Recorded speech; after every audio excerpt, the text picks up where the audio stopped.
Hidden somewhere in this noisy, chaotic morass of society is our fellow traveler, Voldo. A man unstuck from place and time, he travels the world on foot. We must go find him. At the ski slopes, I find him almost immediately. At the sea, I hunt until I am mad, and yet Voldo does not reveal himself to me. We search for Voldo, but what is Voldo searching for? Perhaps he is not searching at all, but running from something. Does this man even want to be found? Or, in searching for Voldo, did we really find ourselves? No, probably not. TBTM! Sir, do you have any idea how super cool you are? Yeah. Thanks. Have a picture of you for above my bed, please? It's time now for a full look at your forecast with Astrid. Maybe we can canoodle before you get into it about, We're not going to be canoodling. Oh, I thought canoodle meant chat. Shelly Mills looking good out there at Arcadia Lake. Where's Shelly? What happened to her? Look at her run. You can't run. Must have been a one-man vaudeville act in his past life because the big man knows how to entertain. We are legitimate, and we're churning out mega stars, and it's a show that actually you see great things happen to these kids, and I love it, and I think that it's going to be around for a while. Well, all right. Hello, good morning, and welcome everyone to a Wednesday edition of TBTL, the show that just might be too beautiful to live. Just study it out and you'll see. My name is Luke Burbank. I am your host. You're like the Daniel Day-Lewis of only doing one thing. Coming to you today from the 617, Boston, Massachusetts, and really the outskirts of Logan Airport, to be specific. First thing I said, this belongs to the Red Sox. This is for Fenway Park. Yeah. I am posted up here at the Courtyard Logan Airport Hotel, where I can see the planes taking off and landing. And what else can we see from here? A Planet Fitness. That always tells you you're in the right neighborhood when you're near a plant. I'll be able to shower at any time of the day or night. That's the big takeaway here on episode 4,721 in a collector series. Let the fun begin. Sad internet news. Ask Jeeves is closing up shop or has already ended their run on the internet. Are you sure?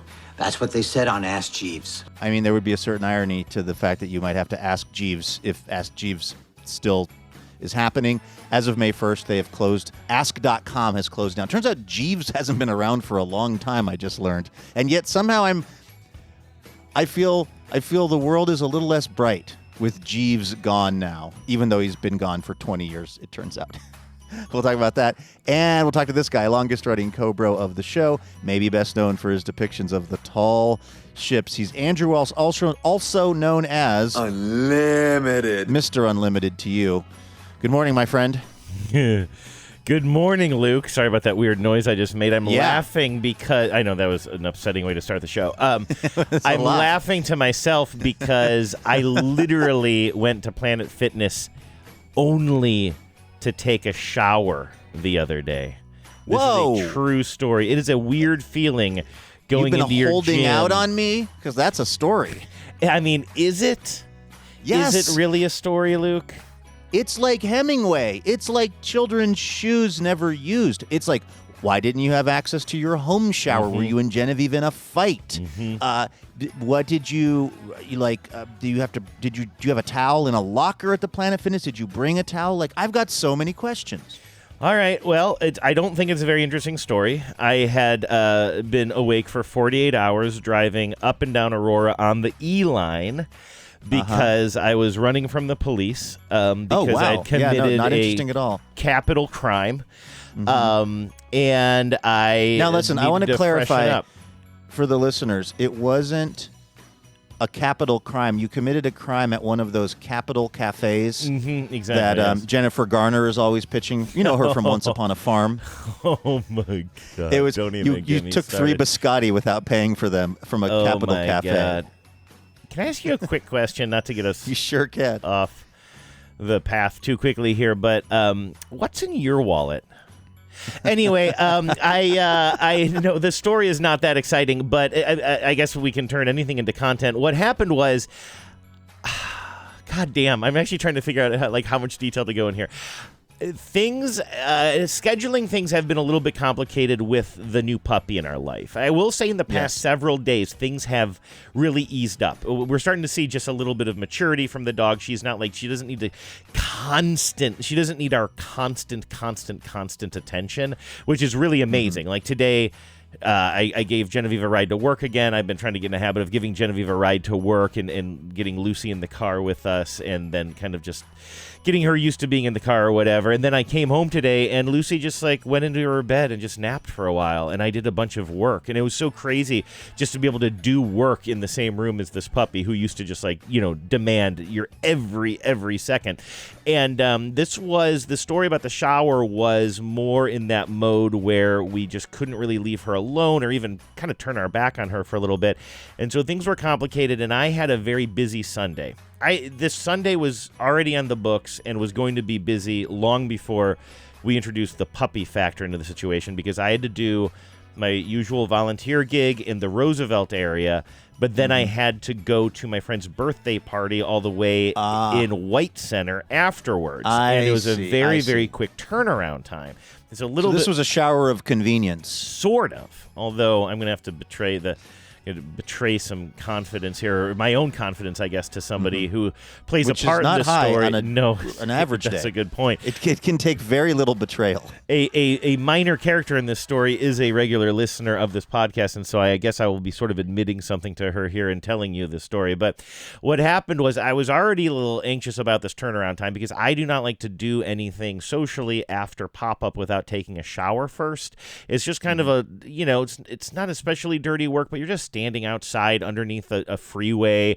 You're I'm constantly using hand sanitizer on my hands because I'm serving coffee, but then I'm also maybe picking up garbage and doing, you're just doing things. And when you're done with that gig, I mean, first of all, my favorite thing to do on a Sunday is wash my hands after pop-up, just because I hate the feeling of all that sanitizer starting to build up on my hands, and you just kind of have this patina of being out there for a while, And so I definitely didn't want to be just racing from there and, setting up tables and breaking down tables and doing all this stuff, and then rushing to a roller skating party down south. So anyway, I was I really need to take a shower. So my plan was always to rush back home and take a shower and then go to this party. And I just had enough time to do it, maybe if I'd be a little bit late. That was always the plan. It was always a little stressful.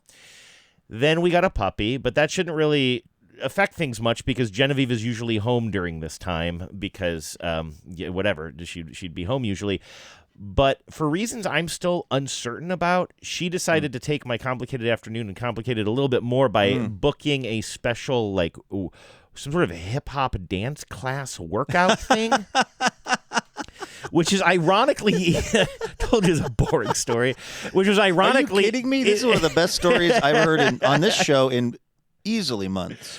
So I think a friend of hers wanted to do this thing at this place that she often goes on Sundays, which coincidentally is in the same exact neighborhood, literally blocks away from where I volunteer. But usually she goes in the morning and then comes back with the car, and then I finish making all the coffee and hot chocolate and stuff, and then I take the car and I go back to the same neighborhood and I do my volunteer gig. It's this little dance we do every Sunday. But this Sunday, a friend of hers said, forget your morning class, book the afternoon class with me, and we're going to learn how to dance hip-hop and maybe do ASL interpreting too, if I learned anything from DTF St. Louis. DTF St. Louis. And anyway, so I'm well, that really complicates things, because if you have a dance class at the same time that I am going to be doing my volunteer work, who's going to be watching after Lucy? And then Genevieve said, we can get our friend Katie. Now, Katie is the person who listens to the show. Katie says that she can come by and dog sit for us during this time. And I'm like, oh, okay, great. That's really nice of Katie. And then it turns out Katie also had the help of our friend Anita to kind of make it a little bit more fun. Both Katie and Anita came over and took over puppy responsibilities for us. And also Katie brought her adorable little dog, Poppy, who I'm in love with as well. So we left the house and I drove Genevieve to her dance class, which was very near my pop-up, and we left behind 2 puppies and 2 human beings in our house. And they all had like this puppy play date, which was a huge, huge favor to us. I would say really a huge favor to Genevieve, because I already had my day booked. She's the one who added the hip-hop dance class to it. Let's be honest. You're helping the unhoused, and Genevieve is learning how to do the electric slide. Exactly. Which of these is a higher order of human compassion? But anyway, and I will just, before anyone gets at me, I understand the electric slide is not part of the current hip-hop dance canon. It's just all I could think of. No, that's of course not the dynamic. It was just a little bit like, well, I already had this really quick turnaround that was going to be really difficult for me to get out to this party in the kind of West Seattle or White Center area anyway. And it's like, oh, now I have this complication. And the truth of the matter is, although now I'm admitting it to the people involved, is I didn't feel comfortable leaving pop-up, because Genevieve would still be at her dance class for like an extra half hour or something. That would mean I would have to come home in what was going to be an incredibly fast shower, run in my house, shower as fast as I can, grab the birthday gift, run out the door. I didn't feel like I could do that because there were two people puppy sitting, plus their puppy, plus our puppy at the house. And I just knew if I were to come and see Anita and the dogs and see everybody, I would be like, oh, well, I can't just say, hey, Katie, thanks, get out of my house now and lock up the dogs. I got to go. Like, it would just be really rude. And so I was like, I just don't feel like I can go back home and make this quick turnaround. And so I was like, I'll pack my gym bag and I'll just go to my Planet Fitness, which is up north. It's even further north than my house. Now, the kind of bummer here is I was already south of my house, and the party was even further south. I had to drive I had to drive past my house all the way, about an extra mile, maybe a quarter of a mile, I don't know what, to my gym to walk in there on a Sunday. And I will tell you what, Luke, I don't know if guilt was I felt a little like some sort of weird mixture of like guilt and shame as I came in and nodded hello to the person who's always at the front desk when I'm there to work out, and just sort of thinking she knows. She knows Andrew, I'm not here to work out, and should I take extra time in the shower so that they think maybe I did a quick workout in the back of the gym? It's like, I pay for that shower. I pay my membership. I'm allowed to take a shower there. I would take a shower if I worked out. If anything, they're saving money by me not being on an elliptical for 40 minutes or whatever it is. So anyway, it just felt weird, though. It felt weird going in there, and I also learned that Sundays are not the days that they clean the bathrooms or the showers in there. It was so nasty. There were clumps of human hair in one of the shower, like human hair. There were like wet socks and washcloths and just crap all over the floor in the shower area, including these like fistfuls of human hair. I do not know what goes on in there on Sundays. It's like when I wanted to use the bathroom in the gym at Becca's building. Oh, yeah. Because it was an embarrassing time for me. And I just walk into the gym. I'm fully in street clothes, which nobody does there because it's the gym in the apartment building. People show up there in their workout gear. I'm in like a full, like a coat. And then I just beeline it to the bathroom. And it's one of those kind of gender neutral, you lock the door, single toilet bathroom. So there's no mistake about where I'm going. There's no like I'm in a stall, but other people can still use the bathroom. Just completely take the place over, just do a complete paint job, and then walk back out fully in my non-workout clothes and just leave the gym. Like there was zero question in anyone's mind what was going on for me that day. Yeah, that's a good point. Mine was a shower, and it wasn't like I just went in there to go to use the restroom, which I guess would be maybe a little bit worse. I think, but this is interesting to me.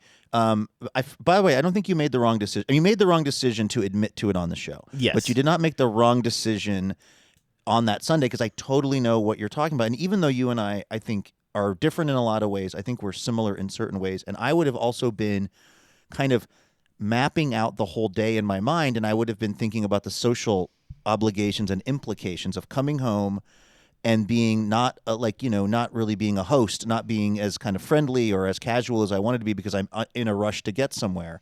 So you figured this out and made this plan before you ever went to pop-up. Like you had your clothes, you had this all set up in your car. You had to, because you couldn't have just decided after pop-up because you wouldn't have had any of the stuff you needed.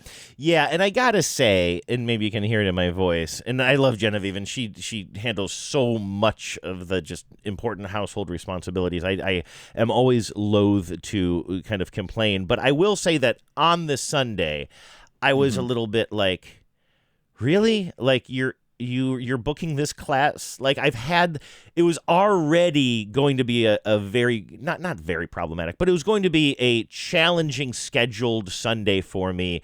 I already knew that months in advance, and it was on the calendar, and add the puppy factor, and literally the day before, you're like, you know what? I'm going to take this hip hop dance class in the afternoon while you're doing your thing, and we'll get some puppy sitters. And I was kind of like, okay, like I was a little bit like, it was already tough. It was already going to be a tough turnaround. But I got to say, I mean, again, I'm not saying I pouted about it, but it was a little, I was like, oh, okay, all right, whatever.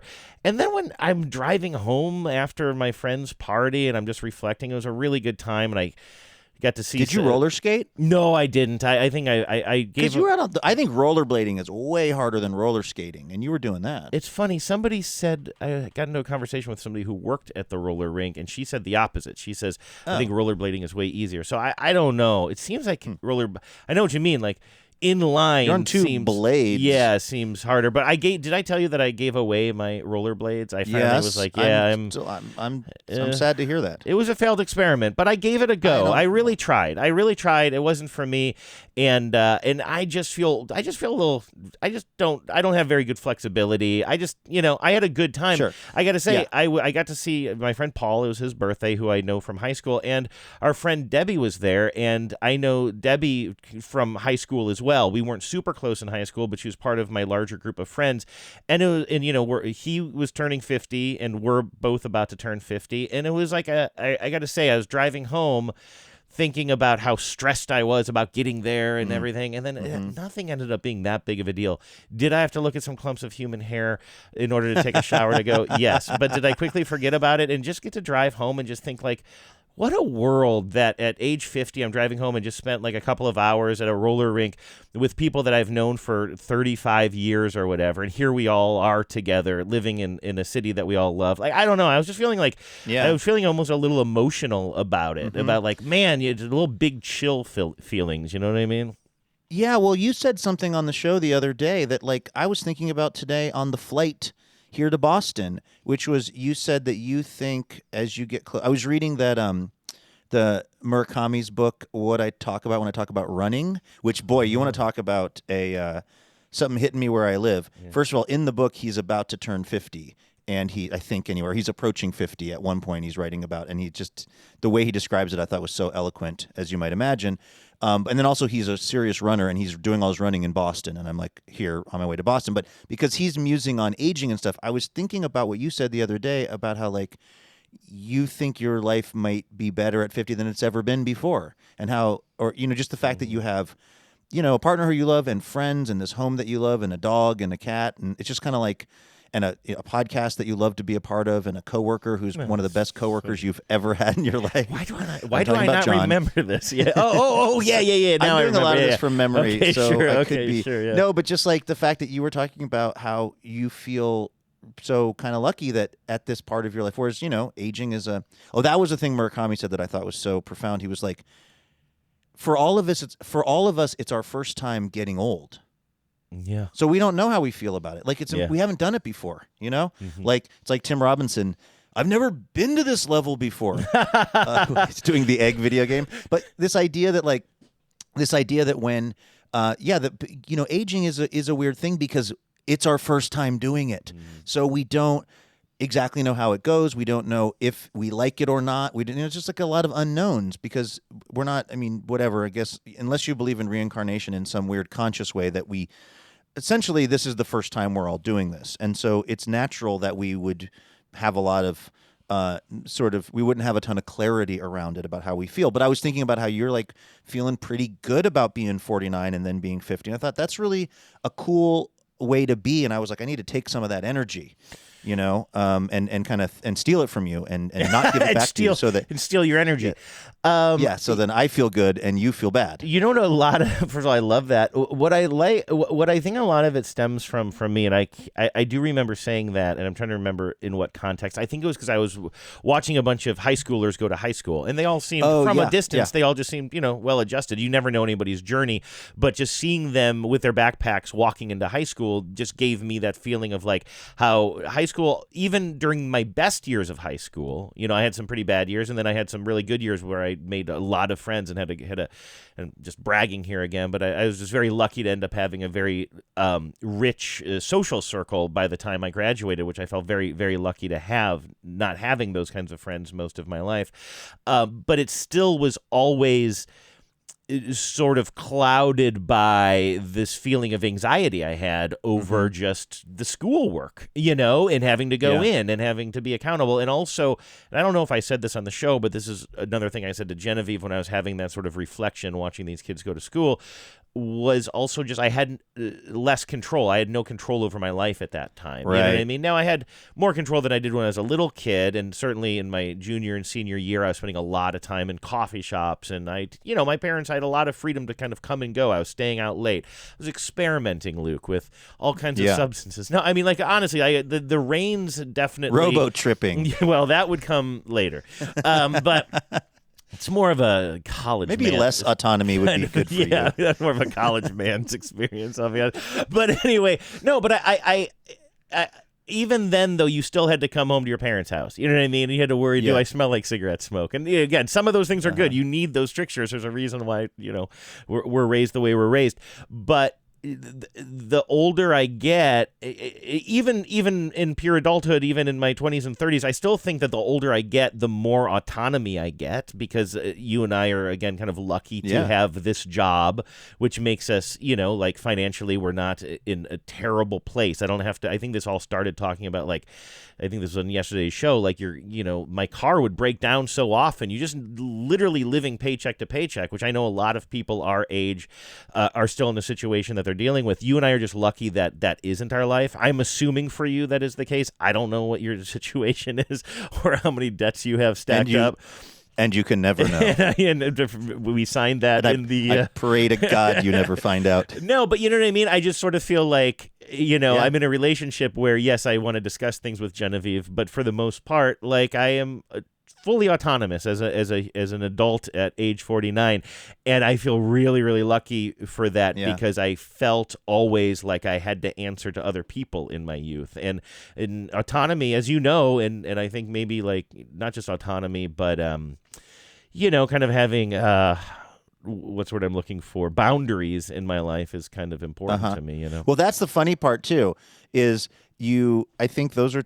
Well, the autonomy thing, I guess I don't think about that a lot for you, but I do think about the boundaries thing because and we've talked about it on the show, you are, if there's a thing that you are not interested in doing or something that just feels like it's not going to be for you, you're pretty good about saying, yeah, I'm going to pass on that or whatever, And so it's funny because it sounds like you've really got it going on both sides of the coin. You got a lot of freedom, and maybe these are in the words of Janie Jimplin, maybe freedom's just another word for having boundaries. Jackie Jormchomp? Sing Dem White Girl Blues, the Jackie Jormchomp story. I think at one point they cycle through Janie Jimplin. Do they go through a whole bunch of different They're names? trying other non-Janis Joplin names. But yeah, I mean, I guess they're kind of two sides of the same coin, which is like, you are in control of your own life, and certainly in a partnership with Genevieve around your life together. But then also you have gotten to the point where you're not doing a bunch of stuff you don't want to be doing because that would also not feel great to you. And so you've kind of got it figured out, which I'm happy for you.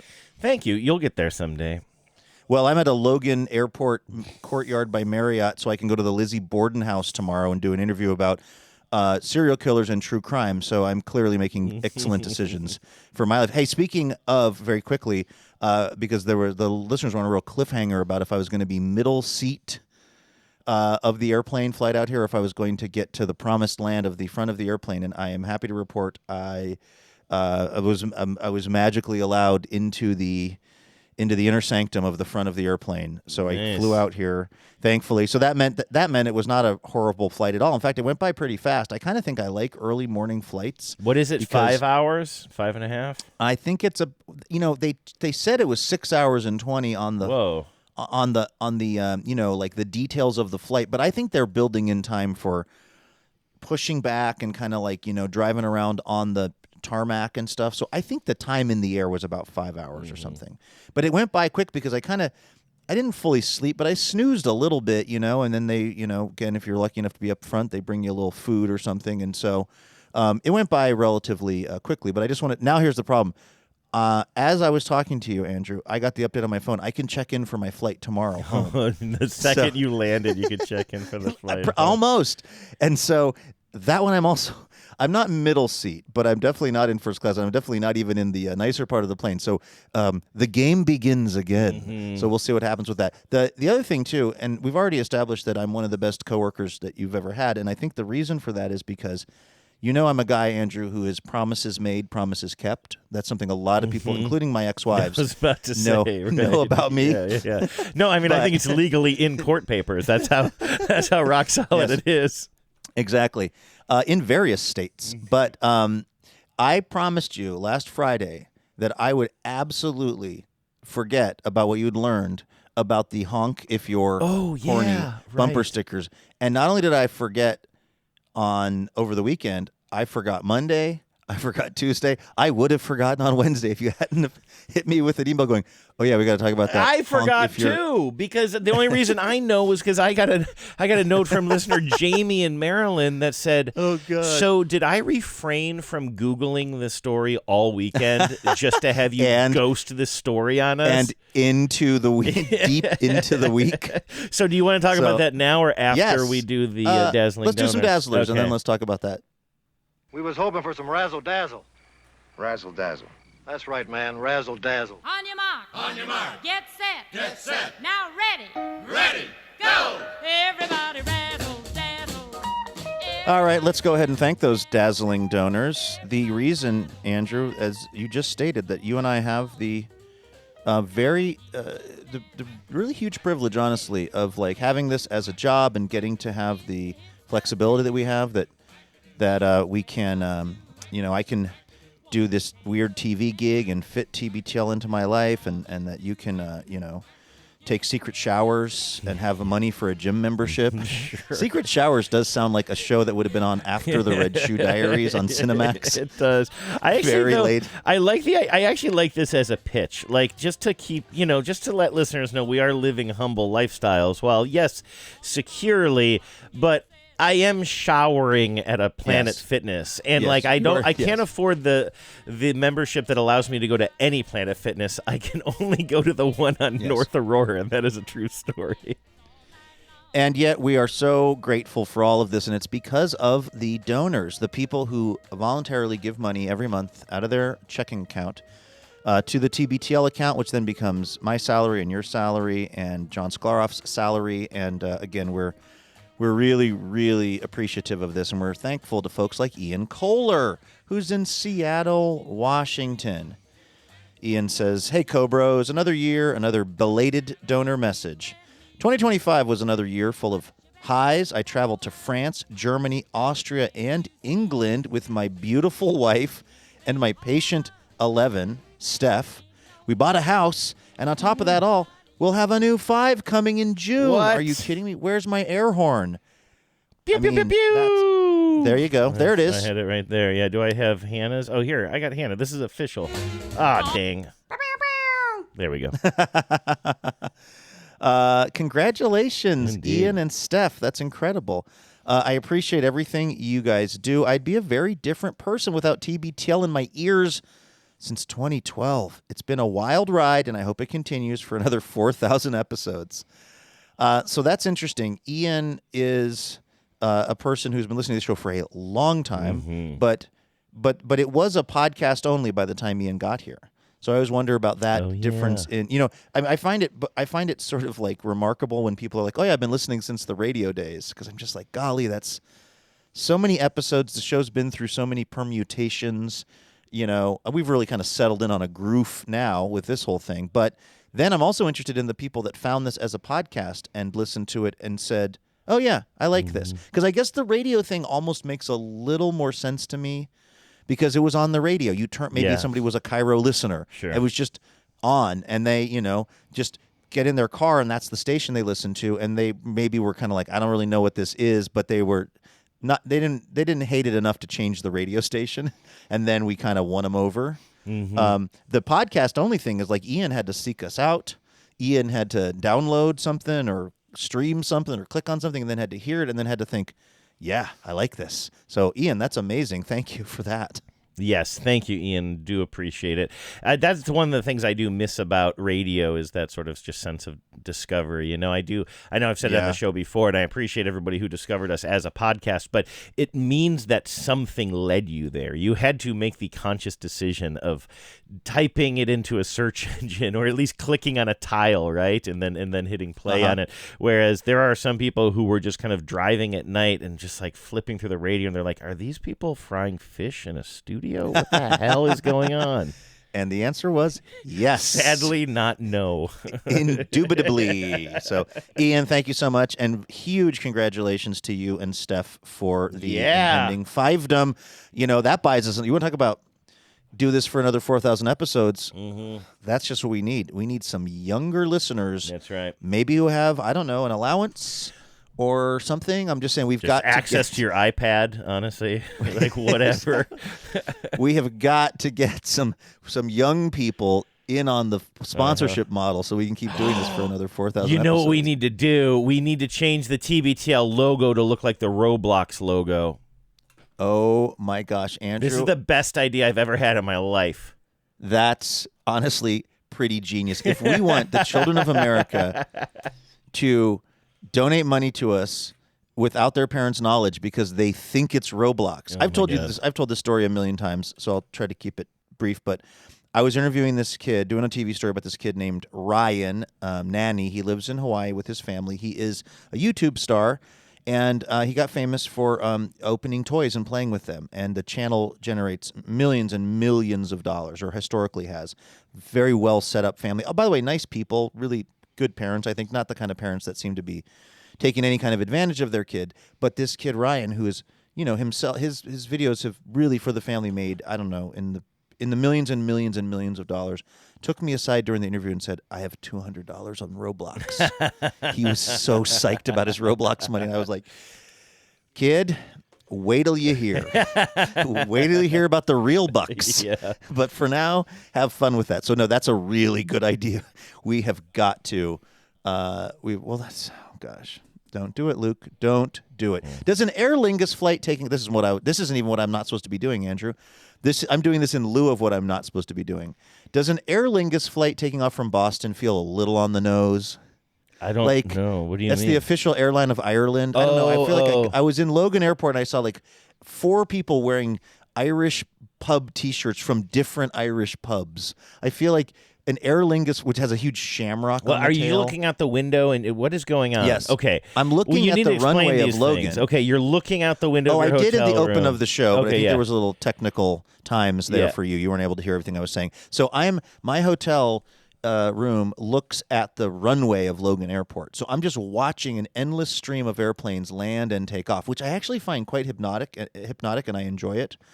But there's something, Boston is so Irish-coded. I feel like I just walk in here. I feel like I land at the airport. I start hearing the theme from The Departed in my head. So here's the thing that I wasn't going to talk about, which was as I was walking through Logan, or really as I was waiting for the airport or for the hotel shuttle, which that was a whole other situation. I did not want to. When I landed at this airport, I knew I'm staying at the courtyard that is the Logan Airport courtyard. In other words, it's the airport hotel. I was like, I bet you I can walk to it. But sometimes things can be, with like airports and Las Vegas, kind of things can be deceiving. Stuff seems like it's close, but it's really far away. Mm-hmm. And so I was like, I don't want to be that guy walking on the side of the freeway with my Google Maps out, pulling my luggage behind me because it looked like the hotel was just right over across there, but actually I have to cross like the runway to get to it. What I also didn't want to do was get an Uber or a taxi cab to take me to this. And the reason was not for me, not for my convenience for once. It's for their day, because sometimes at busy airports, the people that do rideshare or the people that drive taxi cabs will wait in very long queues to finally get a fare. You might wait for an hour just till a call comes up and then you can come pick this person up. And if somebody had waited for an hour in the taxi line to get a fare and I was having them take me 0.8 miles, that would really be kind of rude of me and mean to them. So I was like, I'm going to do the shuttle. But man, I was waiting. I had so much time to wait for this shuttle. So finally, So while I was waiting for it, I should say, I was looking at like TikTok and I was watching a story. This is the thing I wasn't going to talk about, but it's Roblox related. And it was I'll try to be general about it, but it sounded like a story where a husband and wife who had a family, the husband had become part of an inappropriate messaging relationship with somebody on Roblox, on the it's kind of like Minecraft, but for kids, younger kids. Is that how you understand Roblox? I'm not sure. I have a question for you though. Was this about RFK Jr. and who was the journalist? No, I don't know. But no. I think Roblox is here's what I think I understand about Roblox, but this is really just frustrating for most listeners who have Are children Robloxians. have any idea. But it's my understanding that Roblox is also it's a game that's sort of aimed at kids, but it's I believe sort of a gateway to a whole collection of games because I've been we have friends with kids, and I remember being at like a ball game with one of them, and she was playing like some games on her phone, but they looked like very different style games, like one was literally I think she was dressing up dolls in one of them, and another one she was, I don't know, marble or something, I don't know. So I think Roblox is sort of like you log into Roblox, but then you have access to a whole bunch of games. That's what I was struck by was I think of Roblox. Obviously, I don't know anything about it, but I think of it as being something that's geared much more towards young people. Yeah, I think so too. Even more so than listen, I'm not saying that adults like me should be proud of spending a lot of time playing Minecraft, but I get the impression that Minecraft, because it can lead to some complexities in the game, that it seems like Roblox is really for young people. I have never heard of adults kind of continuing to play Roblox. I could be wrong. Well, that was the thing. So this married couple, they're in their 40s or whatever. They're fully adult people again with children. The husband, the allegation goes, is in Roblox and he's messaging with someone who's underage, and the wife, like one of the kids sees the dad has Roblox. He's in the grocery store and the kid's like, "Why are you on Roblox?" And he's like, "I'm not." And he's like trying to delete the account or something. And then the wife just casually says, "Well, like," and so then I called the FBI, and like they couldn't. They were like, we've been trying to figure out who he was talking to, but we can't, and without evidence, we can't go forward. And then she goes, "So then I logged into my Roblox account and I hunted him down." And I was like, "You have a Roblox account twist. too?" No, I'm with you. What is going on? Because I was assuming, again, given I've told you everything I think I know about Roblox, and I'm sure I got a lot of it wrong, but I thought the story was going to be like, yeah, this guy was trying so hard to kind of like bury his tracks. Is that the right word? Or bury your tracks or whatever. That he specifically went onto a platform that adults wouldn't use to have this liaison.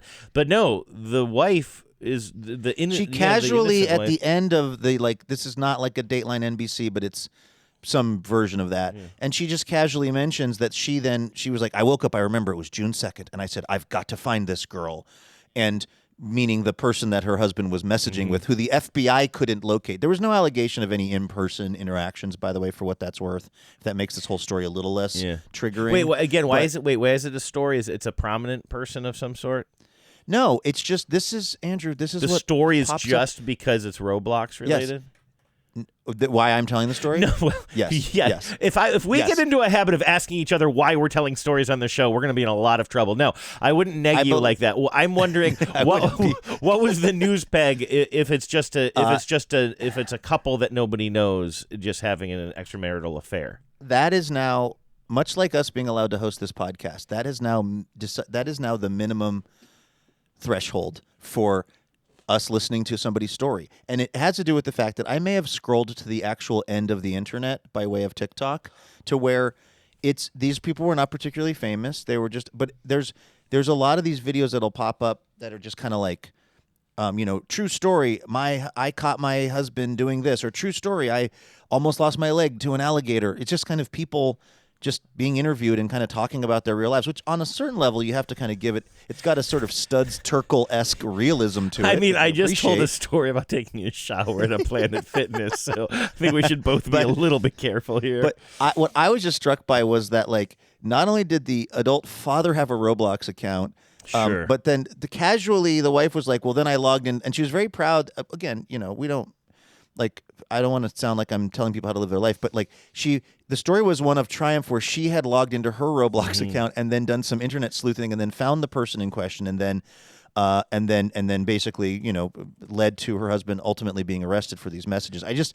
When you said, this is why I was saying, don't get into it, Burbank, just because you just heard about Roblox while you're waiting for the hotel shuttle. I did pull kind of I pulled I don't know if I'm going to tell you what I did, and you tell me if it was a shady move or not. Can we just stay in Roblox for 1 second though before we move away from it? Because I want to say two things. I wanted to know what kind of the internet / AI overview or whatever would say if I typed in "Do adults play Roblox?" And I forgot that I had all caps on. And do you ever do this where you type in first of all, that's a pretty unhinged question anyway. But then when you see your own question in all caps, just yelling it, just screaming right it into now, the internet. Google things I just search, "Do adults play Roblox?" Which is kind of Jeeves! Can I play Roblox as a grown-up? It's just, I've done that with other things too. It's just caps lock is on. Yeah, I know I it hate doesn't that. matter. I'm only sending it to a Google search engine. It's but like I've screamed at myself. It's really unsettling. It really is. But it Totally. does say many adults play Roblox. And again, this is the AI overview. It says, in fact, users age 17 to 24 are the platform's fastest growing demographic. So that's I'm sure we have listeners who do. So I want to be careful because I'm not trying to tell anyone what to do with their life or how to spend their time. But I am going to quickly tell you. Then we're going to get to our next Dazzling Donor. I want you to know I do have some sense that we're doing the show still. Oh, and you got to get to the baseball game. So I got to be kind of. Oh, and I got to tell you here. about honking if you're horny. I think it'd be funny if we just move that to next Wednesday. Except I kind of really want to tell you this because I I want to know if you know what I think I now know. No, I'm actually very excited about that. This is the last thing I'll say, and then I'll thank a Dazzling Donor. Then I won't talk for the rest of the show. I promise. No, it's fine. But this is what happens when I fly cross country and have 7 coffees on the airplane. It's I come in a little hot. Whoa! Delta will stop serving snacks and drinks on short flights. I'm just seeing this headline from the New I York saw that Times headline right now. today, but I didn't delve into the story. But okay, I mean, they pickle hid me. They hid the pickle. Yes, I'll send it to you. Maybe this is for tomorrow. Whoever it was, CNN or something, they did that exact thing. They were like, Delta canceling this perk that has flyers up in arms, and I was like, I'm not going to reward you with that click. Thank you. But so I did not want to bother a Uber, Lyft, or taxi driver to bring me this very short distance to the hotel. So I call for the shuttle, or I called to ask about the shuttle, and they said, and the person, I can hear them say to the shuttle driver, she goes, "Where are you at?" And I said the area, and she goes, "Do you have your luggage?" And I go, "I absolutely do." She goes, "Okay, I'll send him." And so I can hear her say through, she's holding the phone by her mouth, and she says to the guy, "All right, go over to whatever, get him." I was like, "Oh, this is actually pretty good. A guy's coming to get me." 45 minutes go by, and finally the shuttle pulls up, and it is packed with people. So it's clearly stopped every single other, that's the shuttle's job. I just somehow had it in my mind that she was sending the guy for me, because she was like, "Do you have your luggage?" I was like, "Yeah, I have it with me." And she's like, "Okay, go over to 8115 or something." So I was, it was a little. This is how I had time to watch about people catching their spouses trying to cheat on Roblox. I had a lot of time sitting there. But anyway, so I get on the shuttle. There's maybe 1.5 seats left on this bench kind of area towards the back. And I go and I sit down, and I'm going along, and then so I'm kind of, again, I'm a little bummed that I didn't just take a ride share or something, or even walk or whatever. But now I'm on this shuttle, and I realize there's a new problem. There's 20 or 30 of us on this shuttle, and we're going to arrive at the hotel at the same time.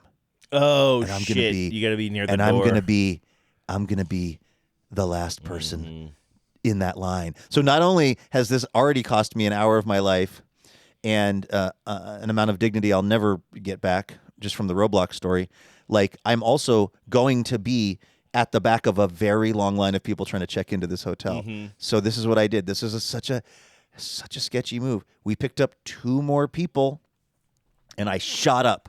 I stood up, and I walked over to the handheld thing, and I let them sit down. And Andrew, when I tell you I was the hero of that frippin' shuttle bus. It looked like you were giving them their seats. It looked like I was giving them seats. But you were getting I was taking evasive action. Pole position. I was getting pole position. So it was like I was doing something that seemed nice, but totally for selfish purposes.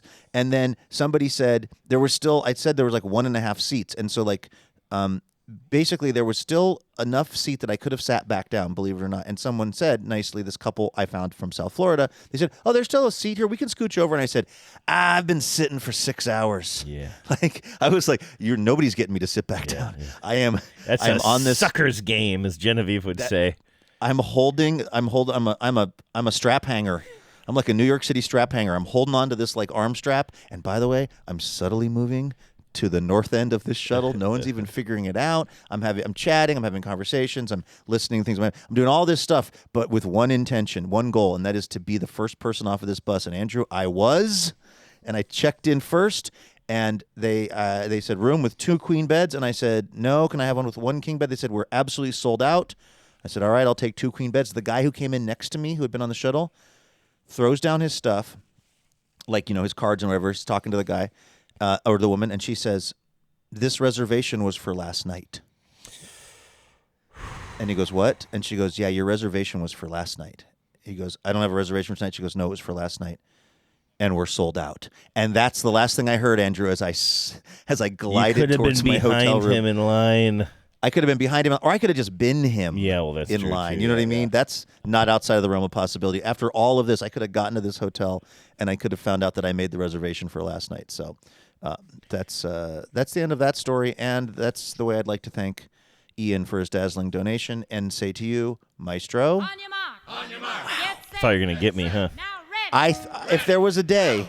No, you were slowing it down. You were like, and I will say to you. You were like purposely teeing me up to make sure I could have my finger on the button. I felt like you deserved at least that after 45 minutes of me just bouncing off the walls here during our dazzling donor message from Ian. Look who it is. It's Audrey Houseman in Akron, Ohio. Audrey, Teal House.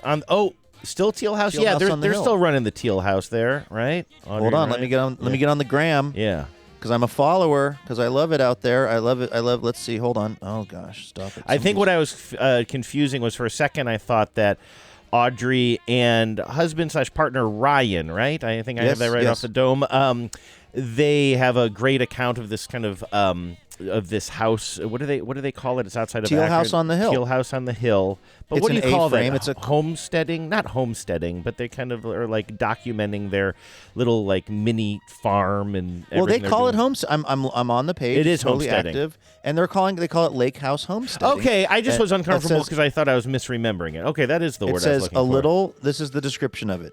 A little 1964 A-frame with the wonky teal deck. It's so cool. It's the coolest and cutest thing ever, and of course I think it's okay because I feel like we've mentioned this page in years past. I don't think that Audrey and Ryan would have a problem with people coming following them, but it's just all kinds of cool stuff. It's projects, it's their animals. Looks like Audrey got a horse at some point. It's a very life affirming feed and would recommend it. And so Audrey says, "I tricked a very cool organization into giving me a new job this year. I now lead marketing and communications for the Conservancy for Cuyahoga Valley National Park." Pew, pew. Pew, pew, pew, pew. The strategic nonprofit partner that supports Ohio's only national park. Cuyahoga Valley National Park. Did you know Cuyahoga Valley National Park, Andrew? I is have heard of it. Ohio's only national park? No, I don't think I knew that. Well, that is very cool. And Audrey, what a cool job. I'd like to use my dazzling time to remind the Tens that you can protect and preserve national parks via friends groups like the Conservancy. For most parks, an official friend group offers programs, volunteer opportunities, and options to directly support park projects. Nice. Now, this is interesting. I'm wondering, I shouldn't freelance here, but the Conservancy for Cuyahoga Valley National Park, I've done some work over the years and some volunteer stuff with various like land trust conservancy organizations, and what they tend to do. I wonder if this is similar to what Audrey's helping with, which is there'll be pieces of land that are maybe owned by farmers or by whomever, and then they work to raise the money to buy those pieces of land to keep them wild and natural in perpetuity. That's kind of how a lot of conservancy works. So anyway, that's Audrey's doing communications for the Conservancy for the Cuyahoga Valley National Park. and is encouraging all of us to get out there and support our parks. That would be a good idea, because everything I'm reading about the parks is that, this particular administration is cutting staff, and just here's the problem. The current president, not outdoorsy. Not a guy who has a lot of great memories of going to Old Faithful. So therefore does not value that for other people's lives. I see him outside a lot in like golf carts and stuff. So you know what? Entirely. That's a good point. He does go outside, but only to the golf course, not to like a national park. And so I think because of that, he doesn't think that these. I mean, there are some crazy stories coming out of like some parks in Washington State and stuff that are just they've got like.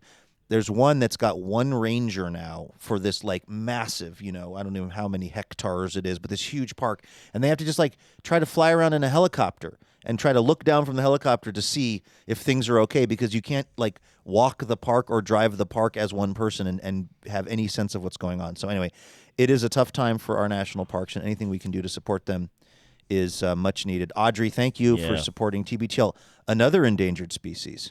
That's not true, actually, but something that always needs help. Exactly. TBTL. Yeah, thanks, Audrey. And Ryan, we appreciate you.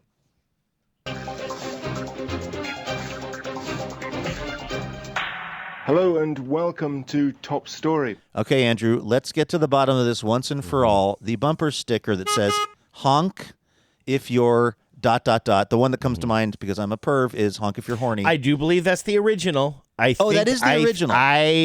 In doing a little bit of reading around about this, it seems like it's like I don't have it officially,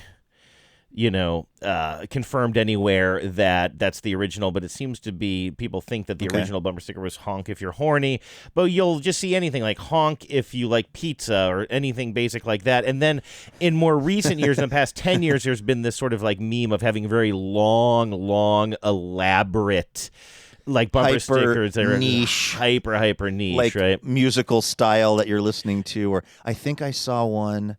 Oh God, I'm going to butcher this, but it's like, is it Alice Coltrane? Yes, the sort of ecstatic. That's the first style. one I saw was the Alice Coltrane one. That's so amazing. Although I'm now realizing that's a different one. That's saying honk all you want. I'm listening to the Alice Coltrane 1971 meteoric sensation universal consciousness or whatever that bumper sticker says. I'm trying to Google quickly here.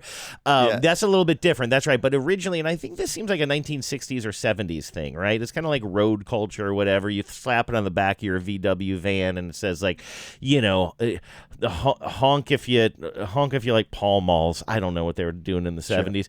But the thing is, let me just ask you a question. When you let's just go with the pizza one, right? Because this is how the example as it kind of bubbled up on social media recently.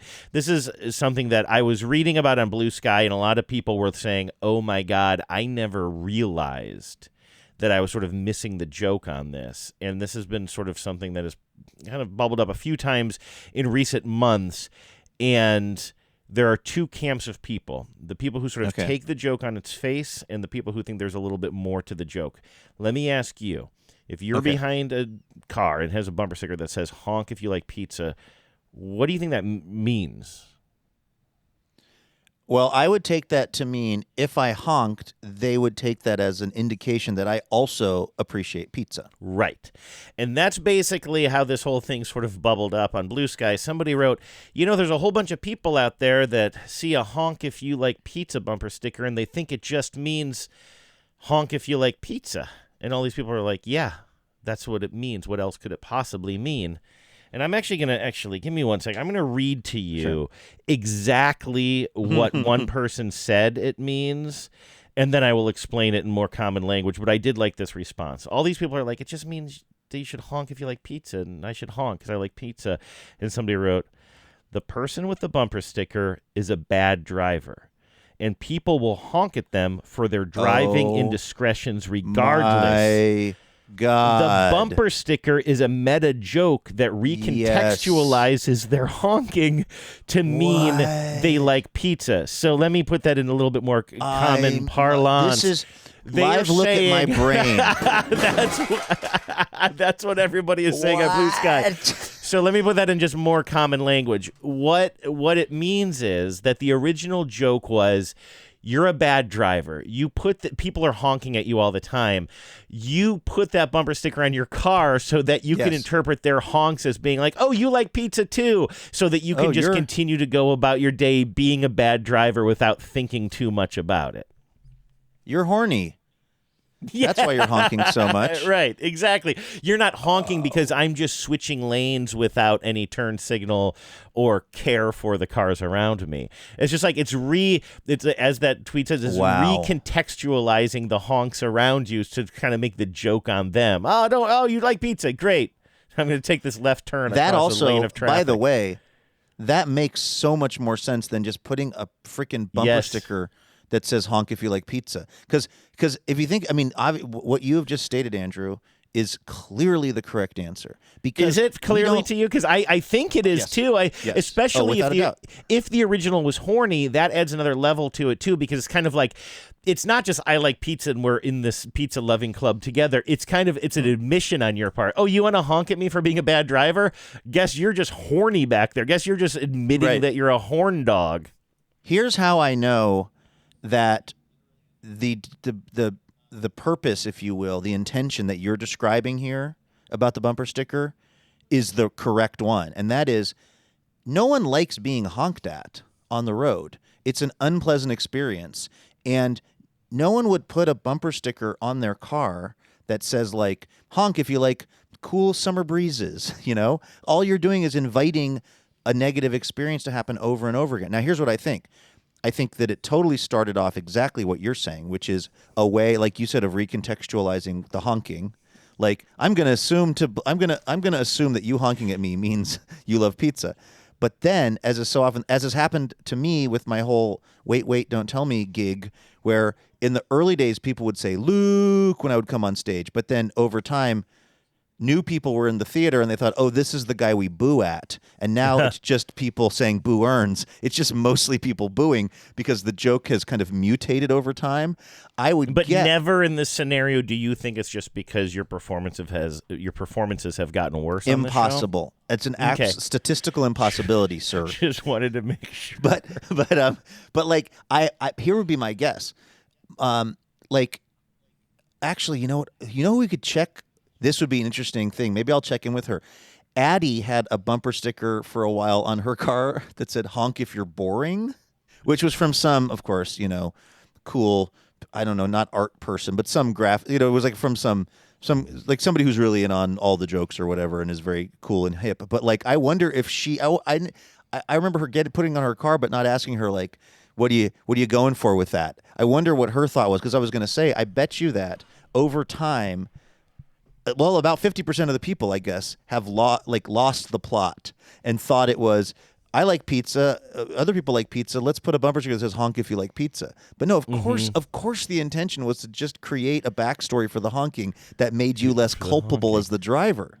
There was a bumper sticker, and I know that this is not it because it was way more clever than this, and it was on one of our colleagues' cubicles at American Public Media, but it wasn't a colleague that we knew. Every now and then, Luke, do you remember we would be over there and then we would have to have a basement? We'd take a meeting in the basement. Yes. Do you remember that? They would call it the garden room or something like that? Yes. And there was some desk down there, and I don't know who was working down there, maybe like kind of a business side person or something, but they had a bumper sticker that you could see when you walk by, and it said something like, you can tell that I'm trying to remember, it was something like, don't honk if you love minimalism, or something along the lines of that.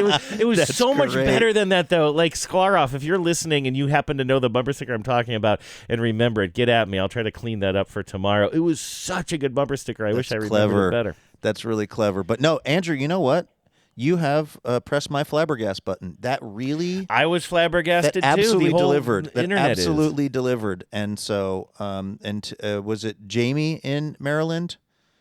Yes, I believe it was Jamie who texted me. Who was holding off on Googling this? I hope it was worth it, because it was worth it for me. That was really interesting, and you're totally right. I think you're right, and whoever wrote that on the internet is correct. So, all right, let's go ahead and wrap her on up here for a Wednesday. Here's the amazing thing. Lord willing and the creeks don't rise, I'll be right back at the Madrona Hill studio tomorrow with bringing you some more of this imaginary radio. Good, because I have no idea what you said The last 2 minutes, the internet connection is so bad. It was a lot of hurtful things, Andrew. I would, if I were you, I would not go back. I would not do the black box reconstruction. It was a lot of personal attacks on you that I don't actually stand behind. Just focus on the fact that he's saying something, not what he's actually saying. That's right. Yes. All right, thanks for listening, everybody. We'll be back here tomorrow with more Imaginary Radio. In the meantime, have a great Wednesday. Take care of yourselves, and please remember, no mountain too tall. And good luck to all.